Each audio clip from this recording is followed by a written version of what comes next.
Hi guys, आपका स्वागत है आपके अपने show MKJ talks for investment इन हिंदी में। कैसे हैं आप भाई? जो बाजार के हालात हैं, जिस तरह की खबरें निकल के आ रही हैं, मैं तो एक ही बात कहूंगा, ऐसी आंधी आएगी सबकी बैंड बजाएगी। भाई अब ऐसे में क्या करें? वक्त आ गया है, आ गया जी आ गया। MKJ FFD SIP, MKJ fix double बाबू, फिक्स डबल का टाइम आ गया है। मैंने तो आज अपने डेट फंड्स रिलीज किए हैं, कल आ जाएंगे पैसे, और प्रभु से कामना है कि जो करे अच्छा ही करे। तो अपनी स्ट्रैटेजी रणनीति तैयार है। अगर बाजार भागेगा तो बड़ी अच्छी स्ट्रैटेजी लगाई थी इंडेक्स फ्यूचर में, उसमें अच्छा मुनाफा हो जाएगा। गिर जाएगा तो कल फंड्स तैयार हैं लपेटने के लिए। भाई अब सब बच्चे पूछ रहे हैं कि सर आपने तो कह दिया ऐसी आंधी आएगी सबकी मारी जाएगी, तो अब इसमें हम करें क्या? हमारे तो कपड़े फट जाएंगे, हम करें क्या? हम कैसे करें? तो भैया इसमें आपको अपने रिस्क प्रोफाइल को एनालाइज करना चाहिए। आपको समझना चाहिए आप कितना रिस्क ले सकते हैं। देखिए मैं आपको कैटेगरीज बताता हूँ। आप बिगनर हैं, रिस्क लेने नहीं चाहते और बाजार का कुछ ज्ञान ही नहीं है, मस्ती में, फिर तो आप रामलाल मस्ती में आग लगे बस्ती में, आपको तो कुछ करना ही नहीं है। आप केवल 3 तरह के चीज़ों पे फोकस करें। पहला निफ्टी 20, दूसरा बैंक 20, तीसरा जूनियर्स यानी नेक्स्ट निफ्टी नेक्स्ट 50 20। इन 3 म्यूचुअल फंड, 20 मतलब म्यूचुअल फंडों के एक्सचेंज ट्रेडेड म्यूचुअल फंड, इस पे अपना ध्यान रखें। कुछ नहीं आता मेरे को, तो कुछ नहीं आता, मैं तो अनजान हूँ, मेरे को तो शेयर की कख भी नहीं पता। वो दिक्कत ही नहीं है। और पापे तुहानू तो दिक्कत ही नहीं, तुसी तो 3 चीज़ों पे ध्यान दो। पहला Nifty 20, second bank 20, third junior 20। अब आप कहोगे नहीं जी मैं तो शाना हूँ, मुझे तो शेयर बाजार का काफ़ी कुछ पता है, लेकिन मैं डरता हूँ, क्या करूं? भाई अब अगर आप डरते हो शेयर बाजार में पर जानते हो शेयर बाजारों के बारे में, कंपनियों के बारे में, तो सेफ एंड स्टडी कंपनी में लगाओ ना। Invest in Nifty 50। तो निफ्टी 50 की कंपनियां पकड़ लो, उसमें 50 कंपनियां हैं। उनमें से वो कंपनियां जो डेट फ्री हो, वो कंपनियां जिनके ग्रोथ रेट ठीक ठाक आ रहे हो, वो कंपनियां जिनका ब्रांड वैल्यू बहुत अच्छी हो, वो कंपनियां जिसमें कोई पंगेबाजी वाली बात नहीं है, डेट का लफड़ा नहीं है, कोई दिक्कत नहीं है, अच्छा खासा डिविडेंड ट्रैक रिकॉर्ड है, अच्छा खासा ग्रोथ ट्रैक रिकॉर्ड है। डेढ़ों कंपनियां मिल जाएंगी जिसकी चर्चा किसी और वीडियो में करूँगा, उसमें लगाओ ना। दिक्कत क्या है? भले FNO के थ्रू लगाओ, भले डायरेक्ट शेयर परचेज करो, आपकी चॉइस है, उसमें इन्वेस्ट करो, आपकी समस्या भी दूर। अब आप कहते नहीं जी नहीं, और मैं तो उस कैटेगरी को बिलोंग करता हूं जिसको हम बोलते हैं और देख लांगे। पंजाबी में कहते हैं ना, कई लोग होते हैं और 80 देख लांगे, आर ते पार, यानी उन्होंने बहुत आगे बढ़ना है, बहुत आगे जाना है, मोटा मुनाफा कमाना है, तो वो थोड़ा और एडवांस हो जाए पर फिर भी सेफ्टी चाहते हैं। तो निफ्टी 50 में ऐसी काफ़ी कंपनियां हैं जो थोड़ी रिस्की टाइप है, जिनका पता नहीं चलता, कहीं भी भाग लेती है। मैं 2 एग्जांपल देता हूँ। आप देखो टाटा मोटर, देखो भाई साहब, आप हिंडाल को देखो, डू डा ऐसे ऊपर नीचे होता है। ऐसी कंपनियों में कॉन्सेंट्रेट कर लो। एक तरफ वो देखो ONGC, उत्ते तो कभी नीचे, कभी उत्ते तो कभी नीचे, तेल का रेट बढ़ा तो उत्ते, घटा ते नीचे। ऐसे ही कोल की इंडिया के साथ चल रहा है। ऐसी काफ़ी कंपनियां हैं, मैं ये नहीं कर रहा उसमें लगाओ, आपको बता रहा हूँ सेफ्टी के साथ रहना। निफ्टी 50 में बड़ी कंपनियां मिल जाएंगी इस तरह की। और आजकल तो भाई साहब आपका HDFC बैंक भी ऐसा ही हो गया, कभी उत्ते तो कभी नीचे, कभी नीचे तो कभी उत्ते, वो भी ऐसे ही चल रहा है। वो और भी कंपनियां ढूंढो, निफ्टी 50 में ऐसी काफ़ी कंपनियां हैं जो बड़ी वोलाटाइल सी हुई पड़ी हैं, उनमें निवेश कर सकते हो। डेफिनेटली उसमें रिटर्न ज़्यादा आती है, उसको पता चल जाएगा ना। ऐसी कंपनियों के अगर आप देखोगे ना, पुट्टों के प्रीमियम वो रिलेटिवली ज़्यादा होंगे, कॉलों के प्रीमियम रिलेटिवली ज़्यादा होंगे। जिनके जैसे आप M&M देखो, उसका कॉल पुट का रिलेटिव प्रीमियम देखना वो कम होता है और नेक्स्ट मंथ में काम भी नहीं हो रहा होता। आप टाटा मोटर देखो, उसका रिलेटिवली प्रीमियम ज़्यादा होता है, इस मंथ क्या नेक्स्ट मंथ क्या, उससे अगले मंथ में भी काम हो रहा होता है। तो आपको अपना रिस्क प्रोफाइल पहचानना, उसकी तरह इन्वेस्ट करना। अब आप कहते हो नहीं जी मैं तो शेर दा पुत्र हाँ, मैं तो कुछ भी कर सकता। भाई मैं तो बहादुर हूँ, कुछ भी कर सकता हूँ। तो भैया आप फिर थोड़ा सा अपना हाथ साफ करो ना निफ्टी बैंक में, वहाँ वोलेटिलिटी बहुत ज़्यादा है। वहाँ बहुत सारे शेयर हैं जो आर ते पार, और फिर और NBFCs हैं बहुत सारे जो इधर भागते हैं उधर भागते हैं। मेटल के शेयर हैं, कभी नीचे तक कभी उठते, तो ऐसे बहुत सारे आपको शेयर मिलेंगे, आप फिर उसमें चले जाओ। आप कहते हो मुझे पेनी स्टॉक में लगाना है, तो पेनी स्टॉक भी ऐसे हैं जो भाई साहब काम करके दिखा देते हैं कई बार, जैसे आइडिया हो गया, एक बात कह रहा हूँ। यानी आपको अपना रिस्क प्रोफाइल समझना है और उसके हिसाब से इन्वेस्ट करना है। मामला बड़ा सिंपल है, अगर आप रिस्क को लो रखोगे तो आपकी रिटर्न लो आएगी पर सेफ आएगी। रिस्क को हाई रखोगे, रिटर्न वोलाटाइल हो जाएगी, या तो बहुत ज़्यादा आ जाएगी या गिर जाएगा, घाटा बढ़ जाएगा। तो ये बात आपको बड़ी समझनी है। शेयर बाजार में इस चीज़ को समझना चाहिए, रिस्क और reward they go hand in hand. This is not possible कि रिस्क तो कम और रिटर्न हो ज़्यादा। ये तो वो बात होगी, एक आदमी मुझे मिला, कहता सर एक बढ़िया होटल बताओ, मुझे ना वहाँ रहना है और खाना है, बेस्ट बताना सर, मज़ा आ जाए, 5 स्टार, वो सर मज़ेदार, और 5 स्टार भी छोड़ो सर, 5 स्टार में जो टॉप वाला है वो बताओ।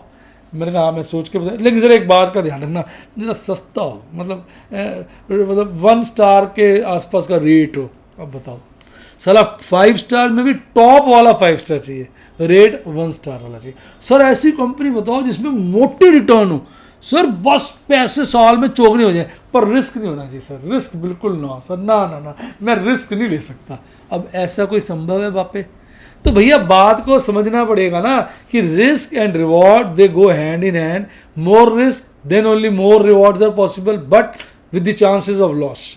Less risk then reasonably good profits are assured and chances of loss are very less. So these two elements, risk and reward, they are like friends, born together and will die together. यानी वो सदा साथ ही रहेंगे। तो इन लोगों को तो आपको समझना पड़ेगा। अगर आप ये नहीं समझ सकते तो भाई साहब फिर मैं क्या बोलूँ, मेरा सब बोलना ही बेकार है। तो काफ़ी मैंने आपको आज ज्ञानवर्धक बातें बताई हैं। कैसा लगा ये शेयर बाजार की कहानी MKJ की ज़ुबानी? हाल टाइटल का नाम मैंने शुरू बोला नहीं था, पर मैंने आज वही समझाया। अब मैं आपको लेके चलता हूँ अपनी, हाँ बहुत बढ़िया, मैडम को बड़ा मजा आया जी, मैडम को बहुत मजा आया। अब मैं आपको अपनी रेगुलर चीज़ों पे लेके चलता हूँ। सबसे पहले देखेंगे FIs, जो सबसे बड़े इस वक्त, मैं वर्ड यूज़ नहीं करना था, पंजाबी में बोलते हैं क से, याद रखना, मैं आगे नहीं बोलूँगा, आप समझ जाओ, समझ गए तो कमेंट में लिख दो। वो जो है उस तरह के बन चुके हैं और इस वक्त सबकी वाट लगाने में तुले। देखिए आज FIs ने इंडेक्स में अपनी लॉन्ग पोजीशन की बिल्कुल ऐसी कर दी है जो साली कोविड में भी नहीं थी। कोविड में कल 17 के आसपास गया था लोएस्ट, आपको पता हो तो लिखना कमेंट में। और इस वक्त 11 के नीचे आ गई है लॉन्ग पोजीशन। ऐसा लग रहा है जैसे दुनिया बस तबाह होने वाली है। गए जी गए, ऐसा लग रहा है। और अब तो स्टॉक्स में भी धीरे धीरे अपनी पोजीशन कम करते जा रहे हैं। 59.96 यानी लगभग 60% ले गए थे और 58 पे आ गए, और हो सकता है बदमाश तो झटके से इसमें भी बहुत कम कर दें। तो भैया इतनी ज़्यादा कम लॉन्ग मुझे तो याद नहीं मैंने कभी देखी। ये चक्कर है, इस वक्त साफ नज़र आ रहा है। FIs हो सकता है काफ़ी बाजार को घेर के झटके से ही 5-7 दिन के अंदर इतनी लॉन्ग कर दें, वापस 50-60% पे आ जाए। ये ऐसे ही करते हैं यार, क्योंकि बाजार को चलाते हैं, बाजार के हिसाब से नहीं चलते, ये बाजार को चलाते हैं, हम चलते रहते हैं बेचारे। अब देखो कैश सेगमेंट में 4500 करोड़ का माल बेचा है और DIs ने भाई साहब जान लगा दी, कहते ना एड़ी चोटी का जोर लगा दिया, पर माल खरीद पाए 3800 करोड़ का ही। अब 4500 करोड़ के सामने 3800 करोड़ की अगर नेट खरीदारी होगी और FIs की बिकवाली 4500 करोड़ की होगी तो होगा क्या, लगभग 700 करोड़ की नेट सेल्स आ जाएगी और बाजार नीचे चला जाएगा। यही हुआ आज। अब बात करेंगे देश की आन बान शान और रोज निकालता है हमारी जान, कौन? निफ्टी 50 और उसका भाई निफ्टी बैंक। पर पहले एक नज़र अंतर्राष्ट्रीय बाजारों पे। अब देखेंगे अंतर्राष्ट्रीय बाजार कर क्या रहे हैं, खुलने तो दो फिर ही तो देखेंगे, जल्दी क्यों कर रहे हो इतनी, पहले डाटा लेट आया है। आज भाई साहब चाइना में तो ऐसा था जैसे भाई साहब दिवाली मन रही हो, तीनों के तीनों इंडेक्स हरियाली में। पर इसके सामने ऑस्ट्रेलिया का तो ऐसा था जैसी साली तबाही आ गई हो, 3.5% गिर गया। जापान इतना स्ट्रांग है लेकिन भाई साहब 1.5% के लपेटे में गिर गया। आपका साउथ कोरिया सियोल 0.5% के लपेटे में, ताइवान 0.15, हांगकांग फ्लैट, न ऊपर न नीचे, मैं जहां हूं। और अब देखिए किस तरह से हमारे यूरोपियन बाजार खुले, इधर भी वाट लगी हुई है। सिर्फ मिलन है जो पीछे कपड़े फड़वा रहा था, आज हल्का सा हरियाली में 0.15% के आसपास। मोएक्स को तो काट ही दो, वो भी ऐसे हरियाली में 0.08। इसके अलावा सारे बाजार गिरे हुए हैं भाई साहब। स्विट्जरलैंड 1.5% गिरा हुआ है, आपका पेरिस 1% से थोड़ा कम, स्टॉकहोम 1% से थोड़ा कम, मद्रिद 1%, जर्मनी 0.5% से ज़्यादा, और लंदन फ्लैट है पर लालियाली में। अब देखिए किस तरह से हमारे अमरीकी बाजार खुले हैं। खुल गए जी, खुल गए, अमरीकी बाजार खुल गए। 2 हरियाली में 2 लालियाली में यूएस के इंडेक्स हैं, पर फ्लैट ही हैं, थोड़ी थोड़ी हरियाली थोड़ी थोड़ी लालियाली है। टोरंटो और ब्राज़ील के कपड़े फट रहे हैं, रोज ही फट रहे हैं, और करीबन 0.5% के लपेटे में गिरे हुए हैं। तो भैया आज तो ऐसा लग रहा है बस डाउ जोन्स गिरते गिरते थक गया है तो रुक गया है। गिरना तो इसने नीचे ही है, इतना गिरेगा कि साला शर्म भी नहीं आती है। अब कल हमारा बाजार बंद हुआ 15,774 पर, आज 100 पॉइंट की गैप डाउन ओपनिंग, खुलते ही आज का बॉटम तैयार किया 16,659 का। फिर भागा लगा जी, दुख भरे दिन बीते रे भैया, अब सुख आयो रे। पीक बनाया 15,858 का, लोगों को लग रहा था अब काटेगा ये 16,000, पर कुछ नहीं हुआ ऐसा। फिर गिर पड़ा, चलो जी चलो नीचे की ओर, मरने की देखो घड़ियां आई। तो भैया नीचे की तरफ चले गए कि फिर मरने की घड़ियां आ गई हैं। वही जो बॉटम बनाया था उसके आसपास पहुंच गए। फिर कहीं थोड़ी सी शर्म आ गई निफ्टी 50 को, हल्का सा चढ़कर 0.25% से ज़्यादा गिरकर 42 पॉइंट गिरकर नाक कटवाता हुआ चल पड़ा। NTPC, Bharti Airtel, Apollo hospital, M&M, Divi's lab, Adani port, UltraTech cement, कुछ ऐसे शेयर थे जो हरियाली में थे, बाकी सब लालियाली में थे। बजाज ऑटो के कपड़े हैं खुले आज, 5.5% की बैंड बज गई। इंडसइंड बैंक भी 2.5% गिरा था आज। ONGC जो भाग रहा था आज सुस्ता रहा था। हिंडाल्को, टेक महिंद्रा, HDFC लाइफ, हीरो मोटरकॉर्प सब अपनी बैंड बजवा रहे थे बुरी तरह से। और यहाँ पर जो गैप छूट गया ऊपर का वो कोई फील नहीं हुआ। आज की कैंडल कल की कैंडल की उल्टी है, कल की कैंडल ऊपर थी बॉडी नीचे थी विक, आज की कैंडल की विक ऊपर है बॉडी नीचे है। कल की कैंडल थी लाल, आज की कैंडल है हरी। गैप छुट्टा है, कौन भरेगा अल्लाह ही जानता है। अब MACD चार्ट पे तो भैया बन गया जी, बन गया, बेरिश क्रॉसओवर बन गया, और RSI कमजोर है 35 के नीचे है, ऑल्दो आज स्टेबल था। 15,732 पे बाजार बंद हुआ, तो 15,700 का डाटा तो मैडम ने नहीं लिया है, 15,800 का लिया है। 15,800 पे कॉल राइटिंग अच्छी है, पुट राइटिंग कम है, और 15,500 पे तो पुट कॉल राइटर भाग ही गए, छुप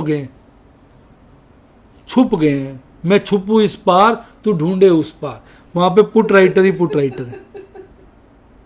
अब कर लो क्या करोगे। अब जो रेंज निकल के आ रही है बाजार की रीजनेबल वाली, वो 15,500 से 16,000 की, क्योंकि 16,000 पे कॉल राइटिंग पुट राइटिंग के मुकाबले खासी ज्यादा है। ये तो बाजार में अभी सीन है।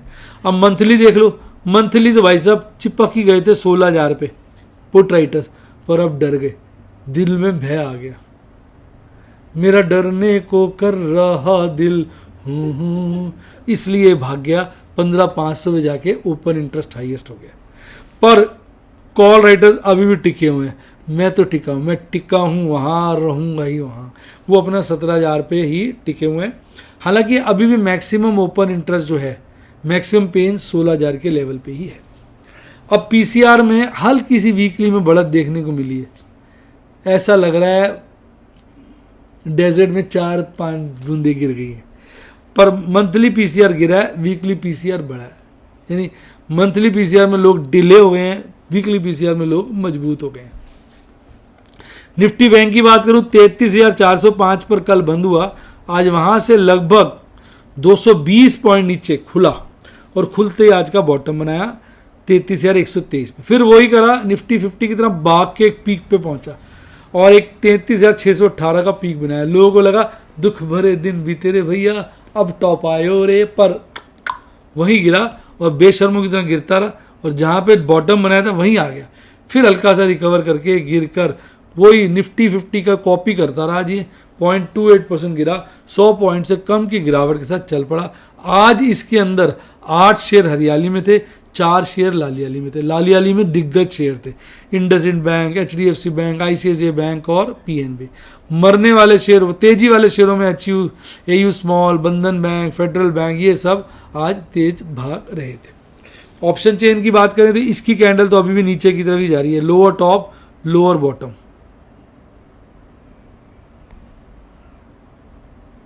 देख रहे हो, lower top lower bottom with gap above.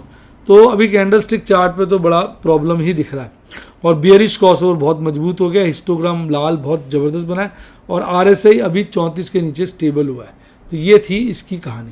अब ये बंद हुआ 33,311 पर और मैडम ने हमें डेटा दिया है 33,000 का। 33,000 पे तो कॉल राइटर्स हैं लापता, पुट राइटर्स तो काफ़ी हैं। 33,500 पे आ जाओ तो कॉल राइटर्स बहुत हैं, पुट राइटर्स टक्कर पे हैं, पर 34,000 पर कॉल राइटर्स बहुत ज़्यादा है, पुट राइटर्स हैं लापता। तो बड़ी रेंज जो है इस वक्त 33,000 से 34,000 की निकल के आ रही है अगले 2 दिनों के लिए। देखते हैं क्या होता है। PCR में यहाँ पे वीकली वाली में गिरावट आई है, मंथली वाली में कम गिरावट आई, तो अभी तो ये कमज़ोरी ही दर्शा रहा है। अब बात करते हैं किसकी, बस इतना ही था। आज कोई ट्रेड नहीं किया। पूछो क्यों? पूछो क्यों भाई? जब इतनी आंधी आ रही, इतना तूफान आ रहा हो तो कुछ शांति रखनी भी सीखनी चाहिए ना। ये थोड़ी सारा वक्त कुछ करते ही रहना है, करती रहना है, करती रहना है। तो आज शांत बैठे थे, अपने पैसे इकट्ठे कर रहे थे, डेट फंड रिडीम कर रहे थे, कैश का अरेंजमेंट कर रहे थे, तैयारी कर रहे थे युद्ध के लिए, लड़ाई के लिए कि भैया देख लांगे तो अनु भी देख लांगे। तैयारी करके बैठ गए और अब देख रहे हैं, इंतज़ार कर रहे हैं, बाज़ार भागेगा तो मज़ा आ जाएगा, गिरेगा तो तैयारी है खरीदने की। तो यही शेयर बाज़ार की कहानी है। हर माहौल के लिए, मौसम के लिए तैयार रहना है, रिस्क रिवॉर्ड को समझना है और पंगे नहीं लेने। अगर आप रिस्क रिवॉर्ड समझना चाहें डिटेल में तो मेरे लाइव डेमोज देखिए, व्हाट्सएप के स्टूडेंट बनिए। नंबर है 7011-323-077, 7011-323-077 या यूट्यूब के बनिए, सब्सक्राइब के साथ ज्वाइन का बटन आ रहा है, ठोक दीजिए। अच्छा डीमैट अकाउंट खुलवाना, लिंक दिया है डिस्क्रिप्शन बॉक्स में, उसी से खुलवाइए। मेरी शुभकामनाएं, प्रभु का आशीर्वाद, मोटे मुनाफे होंगे। इसके अलावा मेरे टेलीग्राम चैनल को जरूर ज्वाइन करिए जिसका लिंक डिस्क्रिप्शन बॉक्स में। अब चलते हैं बाय बाय की तरफ। God bless you, happy investing और आप इस मंदी में फ़ायदा उठाएं।